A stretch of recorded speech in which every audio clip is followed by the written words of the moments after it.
ইসরায়েলের প্রতিটি কোণে যেন ইরানের মিসাইলের আওতায়। চারদিক ঘিরে ইরানের মিসাইল ইসরায়েলে যে প্রলয় সৃষ্টি করেছে সেই বর্ণনা তুলে ধরতে ভয় পাচ্ছে পশ্চিমা গণমাধ্যমগুলো। এক রাতের ব্যবধানে তেল আবিব, জেরুজালেম, হাইফা, এইলাত সহ নেতানিয়াহুর দেশটি এখন কার্যতই ধ্বংসস্তূপে পরিণত হয়েছে।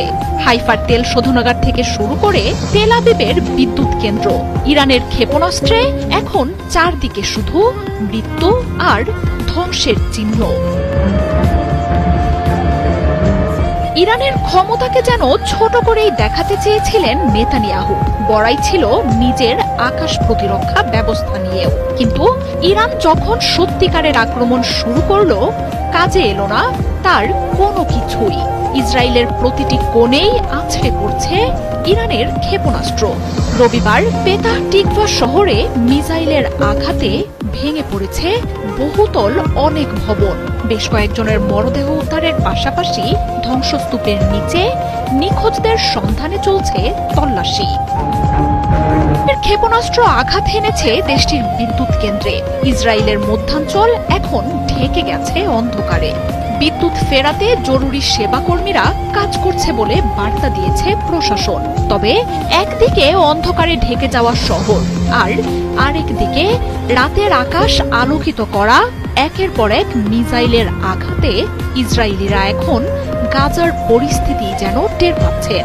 গণমাধ্যমগুলো বলছে, বাতিয়াম সহ তেল আবিবের আশেপাশের এলাকাগুলোতে এখন শুধুই বিস্ফোরকের গন্ধ। তেল আবিব জুড়ে শুধুই ভয় আর ধ্বংসস্তূপ। তবে ইরানের হামলায় সবচেয়ে বেশি ক্ষয়ক্ষতির মুখে পড়েছে ইসরায়েলের সাজানো গোছানো গুরুত্বপূর্ণ বন্দর নগরী হাইফা। শহরটির গুরুত্বপূর্ণ তেল শোধনাগারে অন্তত 2টি মিসাইল সরাসরি আঘাত করেছে। আগুন আর বিস্ফোরণের শব্দে কিছুক্ষণ পরপরই কেঁপে উঠছে শহরটি। ক্ষয়ক্ষতির মাত্রা এতটাই যে শহরটিতে গণমাধ্যম কর্মীদের প্রবেশে বিধিনিষেধ জারি করেছে নেতানিয়াহুর প্রশাসন। কিরাত ঘাট অঞ্চলে ভেঙে পড়া ভবনের নিচ থেকে উদ্ধার করে হাসপাতালে নেওয়া হচ্ছে হতাহতদের। দেশ জুড়ে ক্রমাগত হামলায় ইসরায়েলের স্বাস্থ্য ব্যবস্থা এখন ভেঙে পড়ার মুখে। সময়ের সাথে সাথেই হামলার তীব্রতা আরও বাড়াচ্ছে ইরান। মার্কিন ও ইসরায়েলি আকাশ প্রতিরক্ষাকে অকার্যকর করতে একসাথে 70টির বেশি মিসাইলও ছড়ছে ইরান।